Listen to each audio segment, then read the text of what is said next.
Muito bem, pessoal. Vamos falar agora das sequências numéricas. A gente já falou das sequências com letras, né? E agora é hora de a gente entender um pouquinho melhor as sequências que envolvem números, certo? Então, eu vou colocar aqui uma sequência e a Consulplan adora esse tipo de sequência, tá? A Consulplan adora a questão de sequências. Então, vamos lá. Vou colocar aqui a seguinte sequência, olha, 5, 8, 11, 13, 13 não, desculpa, 14. E aí você consegue ver qual é o padrão dessa sequência? Vou colocar aqui reticências para dizer que ela continua indefinidamente, ela continua infinitamente. Aqui nós temos uma sequência que está aumentando de 3 em 3. Essa é a primeira coisa que você deve verificar numa sequência numérica, porque essa sequência é a mais simples de todas. É que a gente chama de progressão aritmética. É aquela sequência em que o próximo termo é igual ao anterior mais um número fixo. Nesse caso aí, o número fixo que a gente está somando é o 3, não é? E aí a gente chama isso de progressão aritmética. Numa próxima aula a gente vai aprofundar nas características, nas propriedades de uma progressão aritmética, uma PA. Mas é a primeira coisa que você tem que verificar na sequência, se ela é ou não é uma PA, beleza? Agora eu vou colocar aqui outra sequência, muito comum, muito simples também. Deixa eu ver, 3, 6, 12, 24 e por aí vai. Também existe um padrão muito simples aqui. Você já consegue ver esse padrão? Eu estou multiplicando por 2 cada vez que eu vou avançando na sequência. Ou seja, o próximo termo é o anterior multiplicado por um número fixo, também chamado razão. Esse número fixo aqui a gente está multiplicando, né? No caso aí o 2, estou multiplicando sempre por 2. Então 2 é a razão dessa progressão geométrica. Então veja, o que eu fiz em cima, está ali com a tinta vermelha, é uma progressão aritmética, em que o próximo termo é o anterior somado ao número fixo. O número fixo, no caso, foi o 3, né?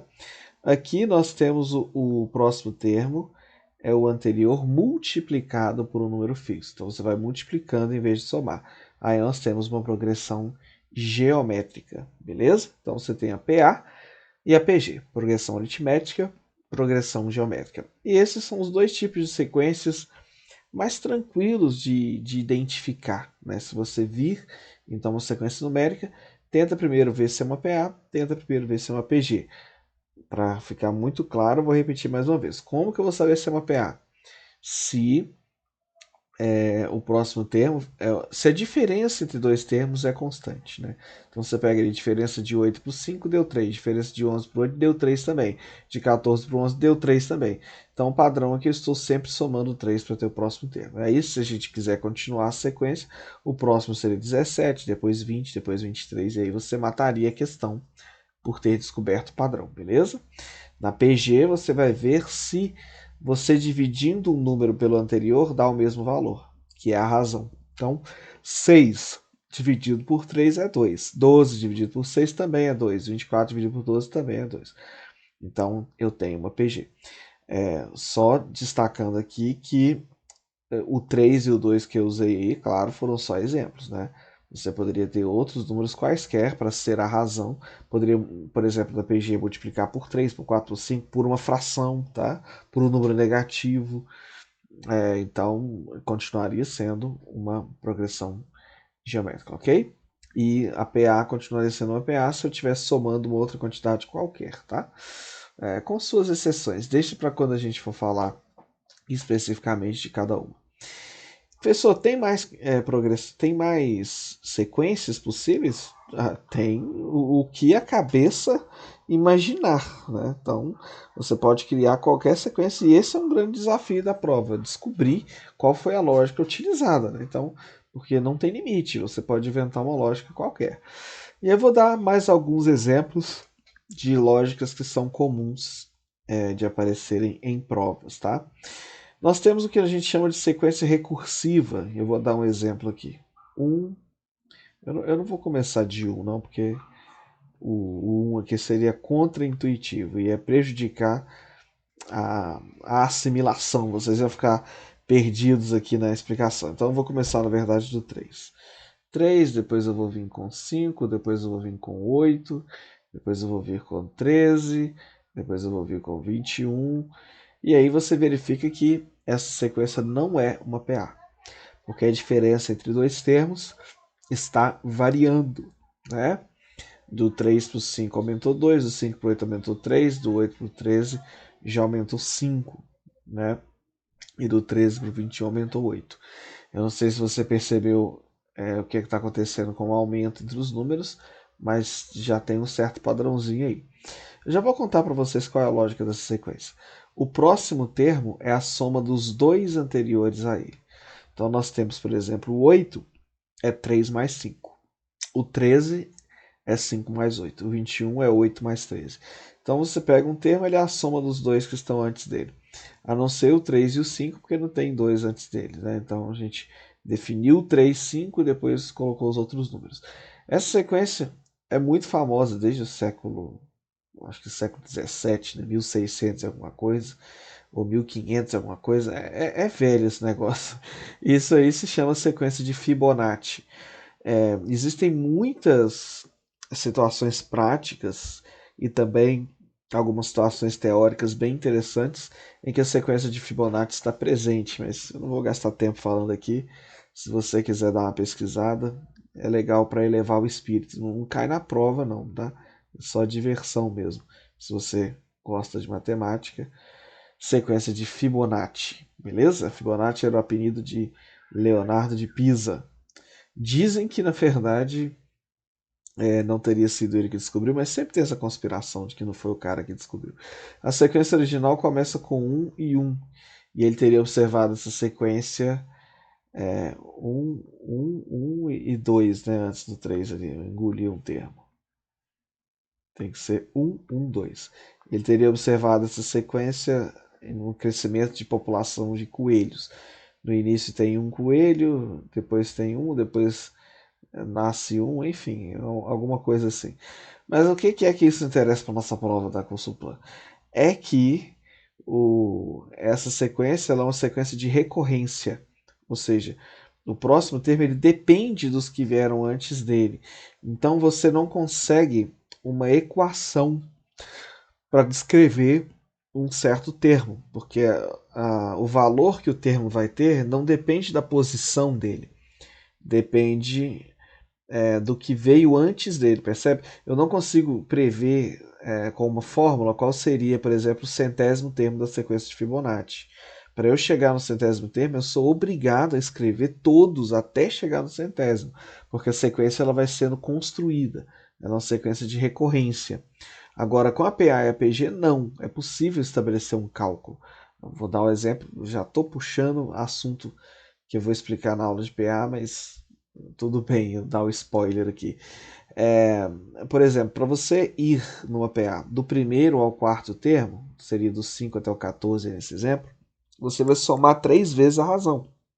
Foi o que eu fiz ali, né? Então 14 nada mais é do que 5 mais 3 vezes 3. Aqui eu somei o 3 vezes. Então 14 é 5 mais 9. Então o centésimo termo dessa PA eu consigo, com uma conta muito simples, já calcular. Porque para eu chegar no centésimo termo, eu vou somar 3,99 vezes, né? Porque eu já tenho o primeiro termo, então eu vou dar 99 passos para chegar no centésimo. E aí o centésimo termo seria 5 mais 99 vezes 3. 99 vezes 3 dá 297. 297 mais 5 dá 302. Então nós temos o centésimo termo com uma conta de cabeça, né? Mas eu dou uma dica para vocês, não faça a conta de cabeça na hora da prova. É sempre bom anotar, fazer na ponta do lápis ou da caneta, né?